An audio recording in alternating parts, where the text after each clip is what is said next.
matin, on va encore focaliser notre partage sur Jésus. Alléluia. Et je vous propose, la semaine dernière, on a commencé à étudier sur Luc 9, où le Seigneur Jésus a invité ses disciples à l'écart. Et le thème vraiment de ce partage encore ce matin, c'est à l'écart avec Jésus. Amen. On a besoin d'être à l'écart avec Jésus. Et on va relire ces quelques passages dans Luc 9, les versets 28 au verset 36. Vous savez, plus je médite ce passage, plus je me rends compte qu'il est tellement profond. Alléluia. Et je me dis, Seigneur, on aimerait vraiment s'arrêter sur ce passage pour tirer tout ce que tu veux nous donner au travers de ce passage. Parce que c'est notre vie, c'est notre substance. Amen. Ça fortifie notre foi. Ça nous donne d'aller de l'avant. Ça nous encourage. Amen. Luc 9, 28 à 36. Donc, l'évangéliste Luc, il écrit, environ 8 jours après qu'il eut dit ces paroles, Jésus prit avec lui Pierre, Jean et Jacques, et il monta sur la montagne pour prier. Pendant qu'il priait, l'aspect de son visage changea, et son vêtement devint d'une écarlate blancheur. Et voici, 2 hommes s'entretenaient avec lui. C'étaient Moïse et Élie, qui, apparaissant dans la gloire, parlaient de son départ qu'il allait accomplir à Jérusalem. Pierre et ses compagnons étaient appesantis par le sommeil, mais s'étant tenus éveillés, ils virent la gloire de Jésus et les 2 hommes qui étaient avec lui. Au moment où ces hommes se séparaient de Jésus, Pierre lui dit, Maître, il est bon que nous soyons ici. Dressons 3 tentes, une pour toi, une pour Moïse et une pour Élie. Il ne savait ce qu'il disait. Comme il parlait ainsi, une nuée vint les couvrir, et les disciples furent saisis de frayeur en les voyant entrer dans la nuée, et de la nuée sortit une voix qui dit, Celui-ci est mon fils élu, écoutez-le. Quand la voix se fit entendre, Jésus se trouva seul. Les disciples gardèrent le silence, et ils ne racontèrent à personne, en ce temps-là, rien de ce qu'ils avaient vu. Amen. Celui-ci est mon fils bien-aimé. Et le fils bien-aimé nous invite à l'écart, et je nous exhortais encore à chercher à demeurer dans la présence de Dieu. Amen. Parce que dans cette présence, le Seigneur nous montre qu'on vit des choses magnifiques avec Dieu. Je pense que si le Seigneur a permis que ce passage soit dans la Bible, c'est parce que c'est aussi à notre portée. Alléluia. C'est parce qu'on peut aussi vivre ces choses. C'est vrai que ce qui est vécu dans cet épisode-là, c'est tellement intense. Et ils voient une vision, ils voient Jésus dans la gloire, ils voient Moïse et Élie qui viennent. C'est tellement intense et on peut se dire, mais est-ce que moi je peux vivre cela? Est-ce que je peux expérimenter quelque chose du même calibre que ceci? Moi j'aimerais nous dire, oui, le Seigneur peut nous faire expérimenter cela. Peut-être pas la même chose, mais quelque chose de semblable. Sinon même quelque chose de bien plus glorieux. Parce que notre Seigneur nous aime. Les disciples, quand ils étaient à l'écart avec Jésus, ils ont vu Jésus prier. Jésus leur a appris comment prier, l'importance de la prière. Et ils ont aussi vu la gloire de Jésus. Amen. Et je disais dimanche dernier que dans ces temps de prière-là, le Seigneur nous amène à voir sa gloire, à voir qui il est. Ils ont marché avec un homme, mais à ce moment-là, ils ont vu sa gloire, ils ont vu sa sainteté, bien-aimée. Et Jésus, il n'a pas connu de péché.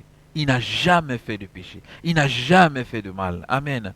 Les hommes sur la terre font, aucun homme sur la terre ne peut un jour dire, je n'ai jamais fait de mal. Tous nous avons fait de mal. La Bible nous dit, tous nous sommes pécheurs. Mais lui seul, il est le seul qui n'a jamais péché. Alléluia. C'est la raison pour laquelle il est digne pour nous sauver.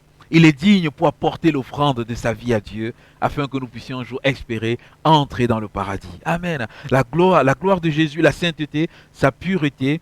Et vraiment ces passages qu'on a lus à la Sainte Seine, quand il voit la gloire de Jésus, c'est aussi ça, bien-aimé, de savoir que c'est celui-là seul qui peut terrasser de toute la puissance de l'ennemi. Amen. Vraiment ce matin, que nos regards soient focalisés sur Christ.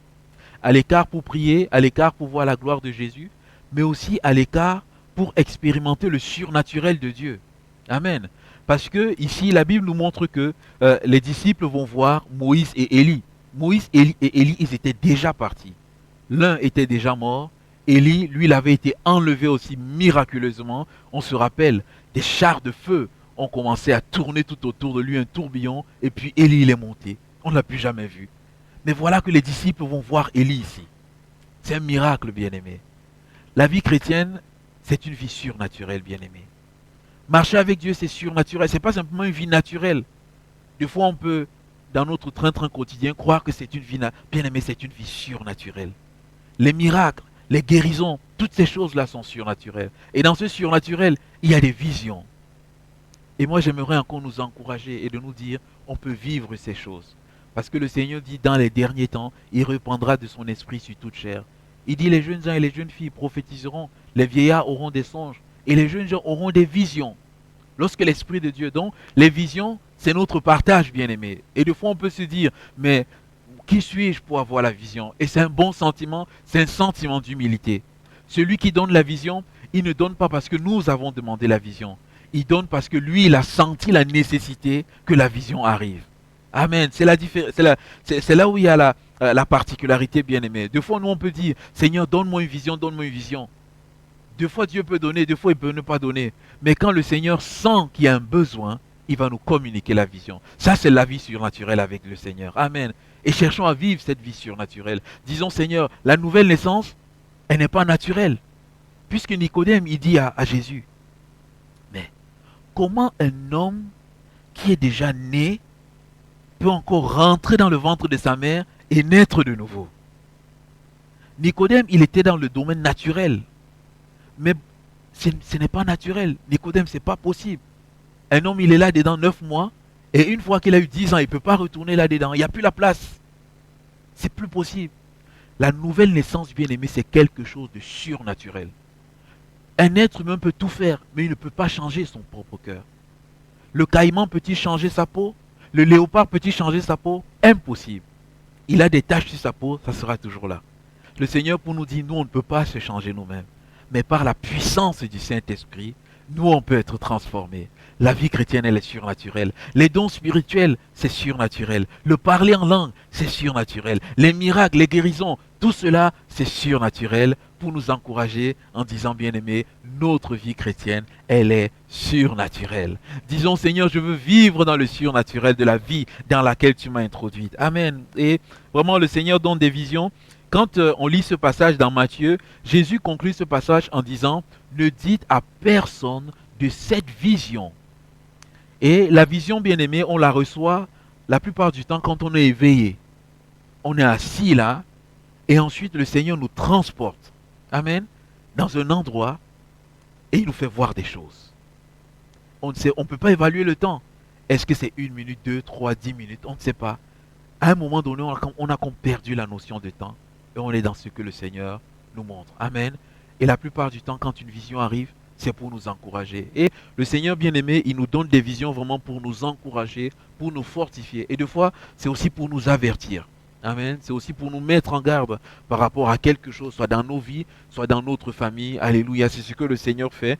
Et j'ai rappelé à mon souvenir ici ce que l'apôtre Paul a vécu. Dans Acte 18, vous savez, Paul a vécu un ministère difficile dans l'église de Corinthe, à telle enseigne qu'il était découragé et il voulait partir. Il voulait partir, les Corinthiens étaient durs. Et l'apôtre Paul va faire une expérience, si Jonaël peut nous mettre le verset. Dans Acte 18, la Bible dit ceci, le Seigneur dit à Paul en vision pendant la nuit, ne crains point, mais parle et ne te tais point. Car je suis avec toi et personne ne mettra la main sur toi pour te faire du mal. Parle, car j'ai un peuple nombreux dans cette ville. Alléluia. Il y demeura 1 an et 6 mois, enseignant parmi les Corinthiens la parole de Dieu. Des fois, le Seigneur lui donne cette parole, cette vision pour l'encourager. Il dit, je serai avec toi, sois rassuré, personne ne mettra la main sur toi. Donc, le Seigneur utilise les visions vraiment pour nous encourager. Et moi, j'aimerais préciser que la vision, elle est toujours appuyée sur la parole de Dieu. Alléluia. La vision, ce n'est pas vraiment quelque chose de farfelu, quelque chose qui sort de la parole de Dieu, tiré par les cheveux. Non, la vision est toujours enracinée sur la parole. Amen. Voilà, pour pouvoir nous donner et de pouvoir évaluer la vision que nous pouvons recevoir, les songes que nous pouvons recevoir. Et le Seigneur nous encourage. Les disciples, ils voient ici, ils ont ce miraculeux, ils voient Moïse et Élie, là encore, plein d'enseignements. Moïse représente la loi. Amen. Élie représente les prophètes. Et lorsque Moïse et Élie sont là, ils sont en train de parler avec Jésus. La loi nous parle de Jésus. Alléluia. Exode, Genèse, Exode, la loi nous parle de Jésus. Les prophètes nous parlent de Jésus. Et à la fin de cette vision, qu'est-ce qui reste, bien-aimé? C'est Jésus. Alléluia. À la fin de tout cela, c'est Jésus qui reste. Dieu est en train de dire à Pierre, Jacques et Jean, tout converge vers Jésus. Toute la Bible converge vers Jésus. Toute la Bible a été écrite pour donner une direction vers Jésus. Alléluia. Le Seigneur nous dit, on peut tout faire, mais sans Jésus, c'est inutile. On a besoin de Jésus. On peut prêcher le paradis, mais si on ne parle pas de Jésus, c'est une illusion. On peut prêcher la paix, mais si on ne parle pas de Jésus, c'est une illusion. On peut prêcher la joie, mais si on ne parle pas de Jésus, c'est une illusion. Bien-aimés, tout converge vers Jésus et nos vies sont appelées à converger vers Jésus. Alléluia. Alors Seigneur, je veux tendre vers Jésus. Si Jésus a aspiré la loi, il a accompli la loi. Si Jésus a aspiré les prophètes, il a accompli les prophètes. Alors je vais parler de toi. Je vais me tourner vers toi. Lorsque il est sur le chemin avec les disciples, qu'est-ce qui se passe? Les disciples ne comprennent rien, tout est voilé. La Bible dit, commençant par Moïse, en passant par les prophètes, ils leur expliquèrent dans toutes les Écritures ce qui le concernait. Alléluia. Dans cette vision, dans la vision, le Seigneur va toujours nous amener vers Jésus. Dans cette vision aussi, dans cette expérience à l'écart avec Jésus, qu'est-ce qu'ils vont expérimenter? Ils vont expérimenter la puissance de la vie. Je disais, Moïse, il est mort, mais les disciples vont voir Moïse vivant. Ça veut dire qu'il y a une vie après la mort. Alléluia. Moïse, on l'a enterré. Et Moïse a eu un privilège. Mais c'est qui a enterré Moïse? C'est l'ange Michaël lui-même qui a enterré Moïse. Alléluia. Mais la Bible, on voit Moïse, il est là. Mon frère, ma soeur, la vie sur cette terre, ce n'est pas simplement limité à cette terre. Après la mort, il y a une vie qui continue. Et maintenant, il revient à nous de savoir où est-ce qu'on va aller. Est-ce qu'on va aller au paradis ou alors est-ce qu'on va aller dans ce lieu dont la Bible appelle l'étang de feu et de soufre? Dans ce lieu où il y a les pleurs et les graissements dedans, où le feu ne cesse de brûler. Alléluia. Il nous montre ici que c'est possible. Amen. Moïse, il est au paradis. Élie lui-même, il est parti. On ne sait d'où il est parti. Les 50 prophètes viennent dire à Élisée, mais Élisée, le Seigneur a enlevé ton maître. On ne sait où il l'a mis. Mais ici, là, alléluia. Jésus est en train de montrer où est-ce que Jésus a mis, où est-ce que Dieu a mis Élie. Élie, il est au paradis. Amen. Et l'apôtre Paul, pour encourager ses contemporains, il dit un message d'espérance. Nous ne voulons pas que vous soyez dans l'ignorance au sujet de ceux qui dorment. Amen. Ceux qui dorment dans le Seigneur, ceux qui sont morts avec le Seigneur, mon frère, ma soeur, un jour, nous les reverrons là-haut dans le ciel. Amen. C'est pour cela que nous sommes encouragés, même lorsque nous perdons un bien-aimé, il y a la douleur qui est là, mais notre expérience, c'est qu'un jour nous le verrons là-haut. Amen. Que le Seigneur nous bénisse. Seigneur, tu nous montres cela, tu nous dis que tu es le Dieu des vivants. Le Seigneur Jésus, il dit ceci aux Sadducéens, Dieu n'est pas le Dieu des morts, mais il est le Dieu des vivants. Dieu est le Dieu d'Abraham, Isaac et de Jacob. Par là, il dit ceci, Abraham est vivant, Isaac est vivant, Jacob est vivant. Alléluia. Et je me dis, Seigneur, le jour où on montera là-haut, fais-nous la grâce de voir Abraham. Fais-nous la grâce de voir Isaac. Fais-nous la grâce de voir Jacob. Alléluia. Parce que Jésus-Christ, il dit aux pharisiens, il dit les publicains et les gens de mauvaise vie mangeront à la table d'Abraham, mangeront à la table d'Isaac, mangeront à la table de Jacob. Oh bien-aimé, quelle joie cela sera. Moi j'imagine quand ils ont vécu ces choses, leur espérance était encore tellement grande. Ils ont dit mais la loi nous a parlé d'Abraham, Isaac et Jacob. Elle nous a dit qu'ils sont morts. Mais là le Seigneur Jésus nous dit que Dieu est le Dieu des vivants. Alors nous avons une espérance. Le message que nous allons prêcher plus tard, c'est un message de vie et d'espérance que nous pourrons communiquer. Alléluia. Mon frère, ma soeur, il y a la puissance de la vie qui est là. Saisissons-la. Jésus nous parle de la résurrection. Un autre point qui m'a interpellé dans ce passage, dans le verset 32, lorsqu'on est à l'écart, le Seigneur, il nous parle. La Bible dit ceci, Pierre et ses compagnons étaient appesantis par le sommeil, mais s'étant tenus éveillés, ils virent la gloire de Jésus et les deux hommes qui étaient avec lui. Lorsque j'ai lu ce passage, vraiment le Seigneur a fait forte impression sur mon cœur. Le Seigneur me dit, pour voir la gloire de Jésus, pour voir les choses glorieuses, mon frère, ma soeur, il faut se tenir éveillé. Alléluia. Ils avaient sommeil. Et si la Bible dit qu'ils se sont tenus éveillés, ils ont résisté, ça veut dire que Jésus devait avoir prié peut-être pendant longtemps. Alléluia. Que le temps de prière de Jésus était tellement en train de durer qu'il y a le sommeil qui est venu. Je ne veux pas le faire lever les doigts Mais qui de nous n'a pas encore dormi quand il priait? Nous tous, on a déjà dormi. Il nous est arrivé à un moment donné, on était en train de prier. À un moment donné, on s'est simplement trouvé en train, voilà, de taper, je ne sais pas si sur le lit ou bien, on s'est trouvé en train de dormir. On n'a pas pu persévérer pendant longtemps. Et ici, Jésus était en train de prier, mon frère, ma soeur, pour voir la gloire de Dieu. Le Seigneur nous bénit, il nous fait du bien. Mais il y a des choses que pour voir, il faut persévérer, mon frère, ma soeur. Moïse, il est monté sur la montagne. Dieu a demandé à Moïse de monter à la montagne. Vous savez combien de temps Moïse est resté avant que Dieu ne lui parle? Moïse est resté 7 jours. Dieu dit monte, Moïse monte. Premier jour, Moïse est là, il attend, rien. Deuxième jour, rien.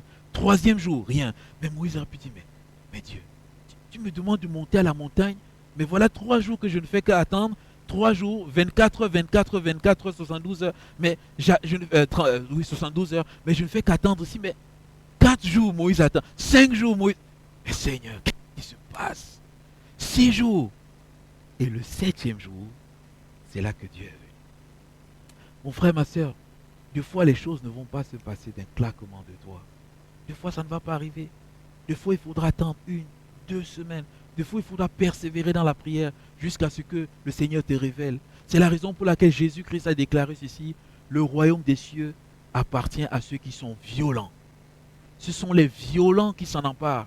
Violence non pas dans le terme physique, mais violence dans le terme spirituel. Violence dans l'attitude de Jacob qui dit à l'ange: je ne te laisserai pas que tu ne m'aies béni. Je veux rester, je veux m'attacher. Mon frère, ma soeur, pour expérimenter certaines choses de Dieu, il faut être violent. Alléluia. Et moi, je me dis souvent, des fois nous sommes dans nos réunions, des fois le Seigneur, peut-être qu'il va attendre que ce soit peut-être à 11h45 qu'il va faire quelque chose. Si moi je me suis levé pour partir à 11h40, je ne serais pas ça à côté de la bénédiction. Alléluia. Des fois c'est ainsi, mon frère, ma soeur.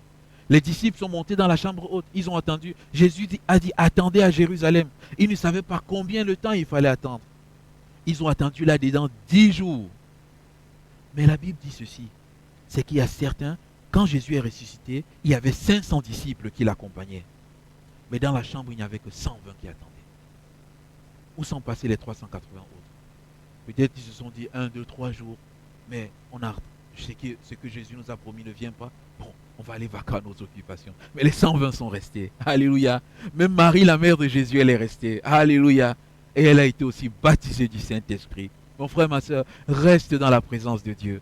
Tant que le Saint-Esprit tire ton cœur de rester, reste et le Seigneur va te bénir. Et ces personnes y restaient dans la présence de Dieu. Ils étaient appesantis par le sommeil. Et comme nous aussi, bien-aimés, on peut être appesantis par le sommeil. Non seulement il y a le sommeil physique, mais il y a un autre sommeil dont on peut être appesanti, c'est le sommeil spirituel. Des fois dans la marche dans laquelle nous sommes, il y a tellement de choses qui peuvent nous appesantir sur le plan spirituel. Ça peut tellement nous appesantir et ça nous empêche de voir la gloire de Dieu. Aujourd'hui, on soupire après le réveil parce qu'on sent qu'il y a comme un sommeil spirituel qui est là. Et il y a un sommeil spirituel qui est dans le monde. Le monde est en train de sombrer dans le mal. Le monde est en train de sombrer. Le monde rejette le Seigneur. Le monde ne se préoccupe plus de la gloire de Jésus. Le monde veut la paix, mais sans le prince de paix. Il veut la joie sans le prince de la joie. Alléluia. Et nous aussi, c'est pour nous interpeller ce matin. Ne nous laissons pas appesantir spirituellement. On prie pour qu'il y ait un réveil dans l'église. Pourquoi? Parce qu'on sent qu'il y a un appesantissement qui est là. Bien aimé, l'ennemi, il est là, il fait une œuvre. L'ennemi fait une œuvre. Et le but de l'ennemi, c'est quoi? C'est de faire dormir le chrétien. Parce qu'un chrétien qui prie, un chrétien qui est réveillé, c'est un chrétien qui est dangereux pour l'ennemi. Alléluia. Un chrétien qui alerte spirituellement, l'ennemi, Satan sait que c'est un chrétien qui va lui causer des dégâts. Des dégâts, pourquoi? Parce que c'est quelqu'un qui va toujours témoigner.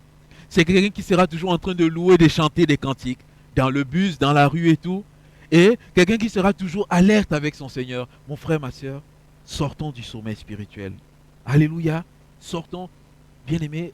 C'est toute l'église de Jésus-Christ dans le monde entier. Quand on regarde le constat, il y a comme un sommeil spirituel qui est là. Et j'aimerais nous encourager. Je dis, Seigneur, fais-nous sortir du sommeil. Alléluia. Donne-nous d'être à la hauteur que tu veux. Nous n'avons pas encore atteint le summum que tu veux que nous puissions atteindre. Seigneur, fais-nous sortir. Seigneur, dans ces temps de prière, je reviens de vendredi. Seigneur, je veux qu'on soit rempli et qu'on prie avec zèle. Alléluia. Seigneur, réveille-nous. Qu'est-ce que l'ennemi veut faire, mon frère, ma soeur? C'est de faire taire ta vie de prière. Alléluia. Moins tu pries, plus il est content. Plus tu pries, moins il est content. Alléluia. Parce qu'il sait que ta prière va faire du mal. Amen. Quelles sont les choses qui peuvent nous appesantir, bien-aimés? Jésus nous le dit dans Luc 21, des versets 34 au verset 36. Ce sont des réalités et on a besoin d'en prendre garde. Il dit, prenez garde à vous-même, de crainte que vos cœurs ne s'apesantissent par les excès du manger et du boire et par les soucis de la vie, et que ce jour ne vienne sur vous à l'improviste. Car il viendra comme un filet sur tous ceux qui habitent sur la face de la terre.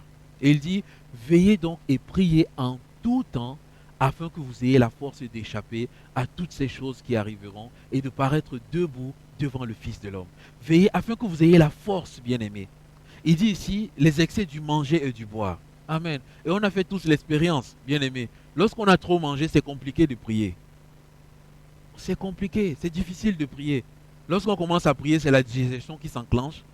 Et on sait que quand la digestion s'enclenche, tout est concentré sur le ventre et là-dedans.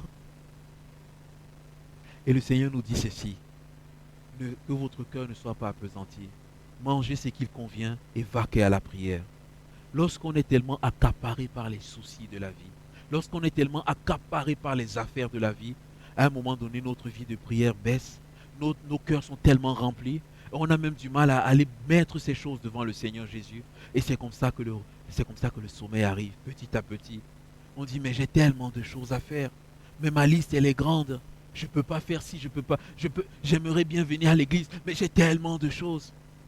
Mais le Seigneur nous dit simplement, si tu savais simplement, si tu mettais ce temps à part, tout ce que je pourrais te donner à côté. Alléluia. Les soucis, les richesses de la vie.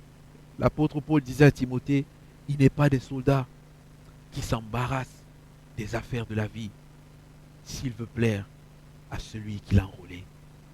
Le soldat bien-aimé, quand il va en mission, il va avec le strict nécessaire. Le soldat ne dit pas, oh tiens, je veux prendre ce sac, je veux prendre celui-ci, je veux prendre celui-ci. Le soldat, il va s'écraser, il prend juste le nécessaire. Alléluia. Le soldat est entièrement dédié. Le soldat ne se fait pas tellement de préoccupations. Non, il va en mission. Et même quand le soldat va souvent en mission, des fois il coupe le contact avec sa famille pour un bon bout de temps. J'ai déjà parlé avec des militaires. Et ils le disent, des fois quand ils arrivent sur le champ militaire, pendant un bon bout de temps, 1 à 2 semaines, il n'y a pas de contact. Et c'est après qu'il y a des contacts. Ils ne s'embarrassent pas. Mon frère, ma soeur, peut-être qu'il y a des choses de la vie qui sont en train de t'accaparer, qui sont en train de t'assaillir, qui sont en train de te courber. Mets ces choses à côté et dis, Seigneur, réveille-moi à nouveau. Amen. Mon frère, ma soeur, la stratégie de l'ennemi, elle est la suivante. Il veut nous charger afin que nous ne pensions pas à notre Dieu. Il veut nous assaillir d'occupation afin que nous ne pensions pas à notre Dieu. Pharaon a dit un jour une parole qui est tellement importante et qui est encore d'actualité aujourd'hui. Moïse est venu sortir les enfants d'Israël pour aller faire quoi? Adorer Dieu. Mais Pharaon dit ceci, chargeons-les de travaux afin qu'ils ne puissent pas penser à leur Dieu. Je ne sais pas si vous vous rendez compte de cette phrase. C'était du temps de Pharaon. Mais l'esprit de Pharaon continue aujourd'hui. Le monde nous dit, chargeons de tellement de préoccupations afin qu'ils ne puissent pas penser à leur Dieu. Et des fois, ça vient tout doucement. On a retiré la paille.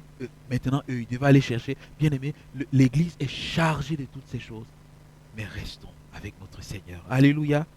La Bible nous dit également ceci, des choses qui peuvent amener le sommeil spirituel. Elle parle des œuvres des ténèbres. Elle parle de la chair. Amen. Et on va lire dans Romains 13 et le verset 11. Je nous dis cela parce que moi je crois que le Seigneur veut nous réveiller. Alléluia. Il veut nous interpeller. Je ne dis pas que voilà, nous sommes dans un état catastrophique spirituellement. Non. Alléluia. Mais je dis simplement ceci, c'est qu'à un certain niveau, nous sommes quand même dans le sommeil. Non pas simplement nous ici, mais vraiment c'est sur toute la terre. Et le Seigneur a besoin de nous réveiller. Il dit, l'apôtre Paul dit ceci, cela importe d'autant plus que vous savez en quel temps nous sommes. Nous savons en quel temps nous sommes bien-aimés. C'est l'heure de vous réveiller enfin du sommeil spirituel. Car maintenant le salut est plus près de nous que lorsque nous avons cru. C'est-à-dire, le Seigneur Jésus est plus proche de venir que lorsque le jour où nous avons cru. Christ est à la porte, on le dit souvent. Et il dit, alors c'est pourquoi la nuit est avancée, le jour approche. Dépouillons-nous donc des œuvres des ténèbres. Alléluia. Dépouillons-nous, bien-aimés, des œuvres des ténèbres. Seigneur, quelles sont les œuvres des ténèbres dans ma vie? Quelles sont ces œuvres? Révèle-les-moi afin que je puisse m'en dépouiller. Notre sœur, dans sa prière, avec l'extension aussi d'une parole du Seigneur qui est là, a apporté ce message. Dépouillons-nous. Et il dit, et revêtons-nous des armes de la lumière. Alléluia. Revêtons-nous des armes de la lumière pour la suite, Jonaël. Marchons honnêtement, comme en plein jour, loin des excès et de l'ivrognerie, de la luxure, de l'impudicité, des querelles et des jalousies. Alléluia. Ça, l'apôtre Paul est en train de parler, non pas à des inconvertis, mais il est en train de parler à des chrétiens. Amen. Il est en train de dire à des chrétiens, séparons-nous des querelles, séparons-nous de tous ces... Séparons-nous de la jalousie. Alléluia. Séparons-nous de la convoitise, de la chair, pour satisfaire les désirs et que nous puissions être remplis. En ce moment, je suis en train de lire un livre, Quand Dieu travaille avec eux, lorsque le réveil est arrivé au Congo. Alléluia, dans les années 14, dans les années 20. Et dernièrement, je lisais, et il disait ceci, c'est qu'à un moment donné, il s'était rendu compte qu'il y avait le péché qui avait pris tellement le pas.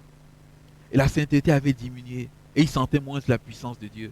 Et quand ils ont pris la résolution de mettre de côté les œuvres des ténèbres et tout cela, ils ont senti la puissance de Dieu à nouveau revenir. Alléluia. Il y a un réveil, il y a les âmes qui étaient sauvées. Amen. Bien-aimés, mettons toutes ces choses de côté et revêtons-nous de Christ. Alléluia. Il y a les œuvres des ténèbres et Satan s'emploie pour le faire. Et le Seigneur dit ceci, Éphésiens 5,14. C'est pour cela qu'il est dit, réveille-toi, toi qui dors, relève-toi d'entre les morts et Christ t'éclairera. Alléluia. Ce passage nous dit que c'est de notre responsabilité. Amen. Je sais une chose, la Bible nous dit, c'est Jésus qui nous réveille. C'est Christ qui réveille notre esprit. Mais dans ce passage, le Seigneur nous dit aussi, c'est à nous de nous réveiller nous-mêmes. C'est notre responsabilité. C'est de poser l'action. Amen. Seigneur, quelles sont les actions que je dois poser pour me réveiller moi-même? Alléluia. Quelles sont les résolutions que je dois mettre dans ma vie pour me réveiller moi-même? Alors lorsque je mettrai ces résolutions, qu'est-ce qui va se passer? L'Esprit de Dieu viendra aussi et il me donnera de me réveiller. Alléluia. Des fois, les résolutions sont simples. On l'a lu dans ces passages. Des fois, les résolutions, c'est de fermer un peu plus la télévision et de prendre le temps avec Jésus. Alléluia. Amen. Le Saint-Esprit ne va pas descendre du ciel pour fermer la télévision. Ou bien? Non. Des fois, c'est de fermer mon téléphone portable. Des fois, c'est d'arrêter une certaine lecture et de lire la parole de Dieu. Des fois, c'est de prendre un temps pour lire régulièrement la parole de Dieu. C'est de m'astreindre. Alléluia. Réveille-toi, toi qui dors. Et quand tu te réveilles en prenant ces résolutions, Jésus-Christ lui-même, il viendra, il va éclairer, c'est-à-dire il va éclairer ton intelligence sur la parole que tu es en train de lire. Alléluia. Mon frère, ma soeur, c'est ta responsabilité. Ne dis pas, Seigneur Jésus, j'ai ci, j'ai ça, j'ai ça. Mon frère, ma soeur, ne prenons pas de prétexte. Moi-même, ça m'arrive, comme je vous le dis. Alléluia. Ce message, je le prêche à moi-même. Moi, j'aime beaucoup lire les livres. Et des fois, le Seigneur Jésus me dit, si tu pouvais un peu plus lire ma parole, ça devait être bien. Alléluia. Et alors je me dis, Seigneur, je veux m'astreindre à lire ta parole. Et bien aimé, je vous assure, lorsqu'on décide de se réveiller soi-même, en allant lire la parole de Dieu, le Seigneur nous parle. Alléluia. Il nous parle pour nos vies, mais vraiment d'une façon exceptionnelle. À telle enseigne, comme je dis souvent, des fois on peut lire la parole, on se lève, on sautille, on jubile tout autour, parce que le Seigneur nous a révélé quelque chose. Alléluia. Parce que le Seigneur nous a donné une foi, mais des fois on lit, mais Seigneur, le texte il est simple, ce n'est que 7 versets, mais oh là là, tu parles tellement à mon cœur, et on sort dans ce monde, on marche avec la grâce et la joie du Seigneur. Lis régulièrement la parole, une vie de prière aussi régulière, de dire Seigneur, je veux m'astreindre, même si c'est 15 minutes, je veux faire 15 minutes tous les jours. Je ne veux pas simplement faire 1 heure aujourd'hui, demain je ne fais pas, après-demain, et je reprends, je veux faire tous les jours. Pour clôturer, en clôturant ces moments, la Bible dit simplement, alors qu'ils étaient à l'écart, ils ont entendu quelque chose dans la nuée, quelque chose de particulier. Ils ont entendu la voix de Dieu. Dieu parle de fois de façon audible, mais à des occasions spéciales. Dieu a parlé. Mon frère, ma soeur, lorsqu'on sera à l'écart, on va entendre la voix de Dieu. Et la voix de Dieu qu'on entend, qu'est-ce que Dieu dit?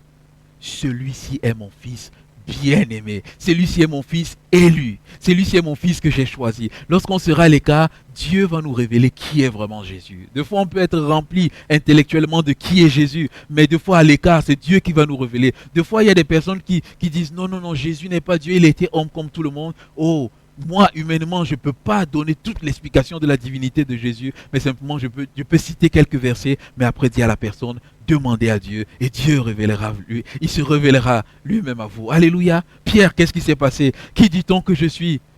Tu es Christ, le Fils du Dieu vivant. Et Jésus renchérit, ce n'est pas la chair et le sang qui t'ont révélé cela, c'est mon Père qui est là-haut dans les cieux. Alléluia, mon frère, ma soeur, quand tu vas entrer dans cette nuée de la présence de Dieu, Dieu va te révéler qui est Jésus. Alléluia. Et Dieu va te dire une chose particulière. Et c'est la chose sur laquelle je veux terminer. Dieu dit ceci aux disciples. Celui-ci est mon fils bien-aimé, écoutez-le. Alléluia. Il dit écoutez-le. Toute votre vie doit être focalisée. Vous allez entendre plusieurs choses. Mais écoutez Jésus. Écoutez ce qu'il vous dira. Mon frère, ma soeur, je me rappelle encore dans Jean 2, même Marie, la mère de Jésus, a dit ceci. Faites tout ce qu'il vous dira. Alléluia. Elle n'a pas dit, faites ce que moi je vous dirai. Elle n'a pas dit, écoutez-moi. Elle a dit, faites tout ce que Jésus vous dira. C'est-à-dire, écoutez-le. Mon frère, ma soeur, dans la pensée d'écouter, selon Dieu, il y a deux volets. C'est-à-dire d'entendre ce qu'il dit et de mettre en pratique. Il dit, écoute, dans le désir d'obéir, de mettre en pratique. Même si tu ne comprends pas, mets simplement en pratique et tu vas voir la gloire de Jésus. Des fois, nous, on a envie de tout comprendre. Des fois, on a envie de tout disséquer. Mets simplement en pratique. Alléluia. Comme ce que le Seigneur a fait dans le témoignage. J'ai simplement écouté, je suis allé et le Seigneur a révélé les choses. Écoute, les disciples ont écouté. J'ai mentionné plusieurs cas. Plusieurs cas dans ce passage. Les disciples ont écouté. On se rappelle de Pierre. Lorsque Jésus arrive, il dit à Pierre, avance en pleine eau, jette le filet. Regardez ce que Pierre va faire. Pierre dit à Jésus, nous avons péché toute la nuit. Nous n'avons rien pris. Amen. Mais heureusement que ça ne se termine pas là. Il dit, mais Seigneur, sur ta parole, j'ai entendu ce que tu m'as dit, mais je ne veux pas faire qu'entendre, je vais mettre en pratique. Pierre, il était en échec. Et des fois, bien aimé, malheureusement, nous, on peut s'écouter tellement nous-mêmes. On peut écouter nos propres raisonnements. On peut écouter nos propres pensées. On peut écouter notre propre tradition. Mais notre tradition, c'est comme ci, c'est comme ça, c'est comme ci. Mais notre culture, c'est ça, c'est ça, c'est ça. Mais est-ce que c'est la culture de Jésus? Est-ce que c'est la tradition de Jésus? Si c'est la culture de Jésus et si c'est la tradition de Jésus, on va voir la gloire. Mais si c'est ma culture, si c'est ma tradition, on ne va pas voir la gloire. Et je nous donne même un conseil, et je le fais moi-même pour moi. Bien aimé, je sais qu'aujourd'hui sur YouTube, on peut écouter beaucoup de choses. Mon frère, ma soeur, quand nous écoutons les choses, écoutons premièrement Jésus. Ne prenons pas tout pour argent comptant.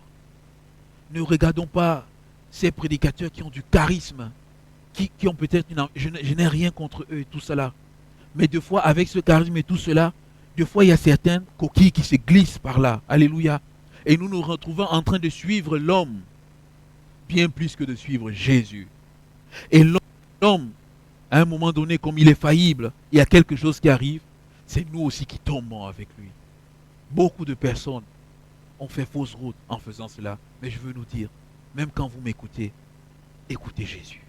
Alléluia. Est-ce que le pasteur, ce qu'il est en train de nous raconter, est-ce que c'est Jésus? Si ce n'est pas Jésus, ne prenez pas. Alléluia.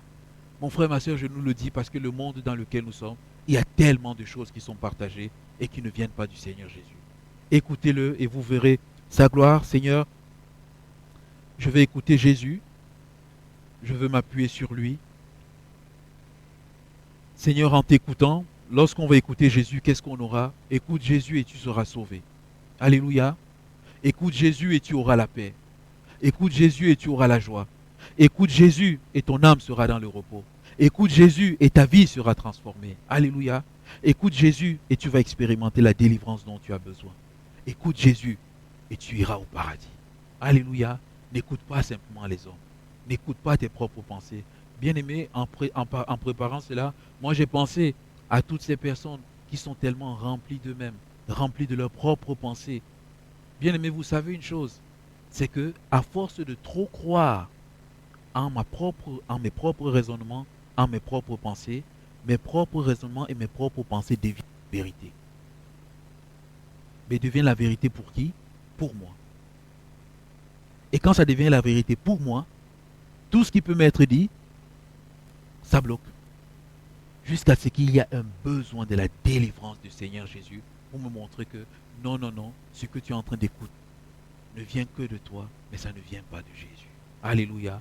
Celui-ci est mon fils bien-aimé, écoutez-le. Mon frère, ma soeur, obéissons au Seigneur Jésus et nous serons sauvés. Je me suis mentionné quelques exemples. Vraiment, j'aimerais insister dessus, bien-aimé. Parce que c'est à la fois complexe, mais c'est à la fois simple. Regardez Jésus quand il était avec Jairus. Jairus vient, on lui dit, ta fille est déjà morte, n'importune pas le maître. Jésus dit simplement ceci, ne crains pas, crois seulement. Qui est-ce que Jairus allait écouter? Il allait écouter des personnes qui l'annoncent que sa fille est déjà morte, ou alors est-ce qu'il allait écouter Jésus? Des fois, nous sommes entre ces deux, entre guillemets, entre ces deux positions. Mais il a écouté Jésus. Quand il a écouté Jésus, sa fille a été ressuscitée. Les disciples sont venus avec les 5 pains et les 2 poissons. Seigneur Jésus, c'est tellement petit. Mais que faire? Seigneur Jésus a dit, donnez-les-moi. Mais ils ont bien fait. Ils ont écouté Jésus. Et ils ont donné ces pains. Et ces pains ont été multipliés. Bien aimé, simplement tous ces exemples que je mets devant nous pour nous dire simplement ceci. Écoutons le Seigneur. Alléluia. Et nous verrons, nos vies vont changer. Amen. Simplement de dire, Seigneur, je te remercie parce que tu es celui qui m'amène à l'écart. Continue de m'attirer à l'écart. Seigneur, aide-moi à me réveiller. Aide-moi à faire ce qu'il faut pour sortir du sommeil. Apprends-moi à t'écouter premièrement et par-dessus tout. Merci Seigneur pour toutes les espérances que tu veux que je puisse faire avec toi. Et Seigneur, merci pour le bien que je puis expérimenter dans ta présence. Parce qu'en réalité, bien-aimé, l'apôtre Pierre l'a dit, Seigneur, nous sommes bien ici. Lorsqu'on est dans la présence du Seigneur, bien-aimé, on est bien. On est dans le bonheur. Alléluia. Alors je vais nous encourager ce matin. Allons à l'écart avec Jésus. Il a un but, la prière. Il veut nous faire voir sa gloire. Il veut nous faire vivre dans le surnaturel. Et il veut nous faire entendre Dieu. Alléluia. Dans l'écart, on va expérimenter ces choses. Prions bien aimés, prions pour chacune de nos vies. Si quelqu'un ce matin sent comme dans sa vie, il est comme dans un sommeil spirituel, il est comme dans une fadeur spirituelle, bien aimé, c'est le moment, alors qu'on va élever tous nos voix ensemble, de dire Seigneur, j'ai entendu ce message, mais Seigneur, je veux prendre la résolution de me réveiller ce matin, de retrouver les anciens chemins. Alléluia. Il a dit à une église, Sardes, il dit, tu passes pour être vivante, pourtant tu es morte. Il dit, Seigneur mon Jésus, réveille-moi. Alléluia. Seigneur, donne-moi de faire toute la lecture, tout ce qui a été partagé par le pasteur, vraiment afin que je puisse retrouver ma vitalité. Seigneur, je sais que mon avenir en dépend. Je sais que mon avenir même spirituel en dépend. Je sais que même quand je serai réveillé sur mon corps physiquement, il y aura des répercussions. Seigneur, réveille-moi ce matin. Amen. Et que le nom du Seigneur soit béni. Bien-aimés, élevons nos voix. Est-ce qu'on peut tous s'élever? On va prier. On va prier le Seigneur ensemble. Levons-nous, on va prier et on va dire Seigneur, on a écouté ces deux messages, ces deux séries de messages. Et Seigneur, que nous puissions vivre ces choses. Amen. Nous soupirons après toi. Nous soupirons après ta présence. Nous savons que sans cette présence, nous n'avons rien. Seigneur, alerte-nous. Mets des signaux d'alerte lorsque nous sommes en train de nous écarter de cette présence. Seigneur, tu le fais parce que tu nous aimes abondamment. Amen. Seigneur, ce matin, nous te bénissons parce que tu es celui qui nous conduit dans ta présence, tu nous conduis à l'écart. Seigneur, fais-nous du bien encore ce matin. Nous avons tant besoin de toi. Nous avons besoin d'être réveillés dans chacune de nos vies, Seigneur. Père éternel, il y a tant et tant de choses qui peuvent venir comme pour nous attirer. Mais Seigneur, nous voulons secouer, Seigneur éternel, Seigneur, ces poussières de nos pieds et courir dans ta présence. Renouvelle-nous, Seigneur. Donne-nous la soif encore de ta parole. Donne-nous la soif de la prière, la soif du témoignage. Rends-nous sensibles à toi, Seigneur. Rends-nous sensibles à ta voix. Seigneur, de fois, tellement de voix peuvent être dans nos cœurs, dans nos pensées, Seigneur. À telle enseigne que nous sommes même déstabilisés. Seigneur, fais-nous la grâce de savoir entendre la seule et l'unique voix qui pourra changer nos vies. Seigneur, donne-nous la force de mettre ta parole en pratique. C'est toi qui produis en nous le vouloir et le faire selon ton bon plaisir. Alors aide-nous. Aide-nous à mettre ta parole en pratique. c'est alors que nous verrons le bonheur. C'est alors que nous serons bien, Seigneur. C'est alors que nous verrons ta gloire. Seigneur, bénis chacun de nous. Bénis ton Église. Seigneur, bénis une âme ce matin. Seigneur, qui a besoin de ta présence. Bénis une âme ce matin qui se sent comme fatiguée, qui se sent comme abattue, qui ploie, Seigneur mon Jésus, sur les charges, Seigneur, des soucis de la vie. Seigneur, glorifie ton nom. Manifeste ta puissance, Seigneur. Oh, donne-nous d'expérimenter le surnaturel de Dieu. Donne-nous de marcher dans tes voies. Seigneur, fais en sorte que la pensée selon laquelle cela n'est pas pour nous, que nous ne pouvons pas expérimenter cela, soit balayée de notre esprit. Seigneur, anime-nous d'un esprit de foi, Seigneur. Un esprit de foi qui va saisir ces choses dans la simplicité d'un enfant et qui va expérimenter ces choses. Seigneur, bénis ton assemblée. Glorifie ton nom. À toi seul soit l'honneur, notre Dieu. Merci, Seigneur, pour tout. Amen. Jésus, sois béni. Merci parce que tu nous éclaires, Seigneur. Amen. Seigneur, merci parce que tu nous visites. Seigneur, ton désir, c'est de communiquer la vie à ton assemblée. Seigneur, nous voulons plus de toi. Nous voulons aller plus loin avec toi, Seigneur, mon Dieu. Sers-toi de nos vies comme des flambeaux, comme des lumières dans ce monde. À toi seul soit la gloire, notre Dieu. Amen. Oh Jésus, sois béni.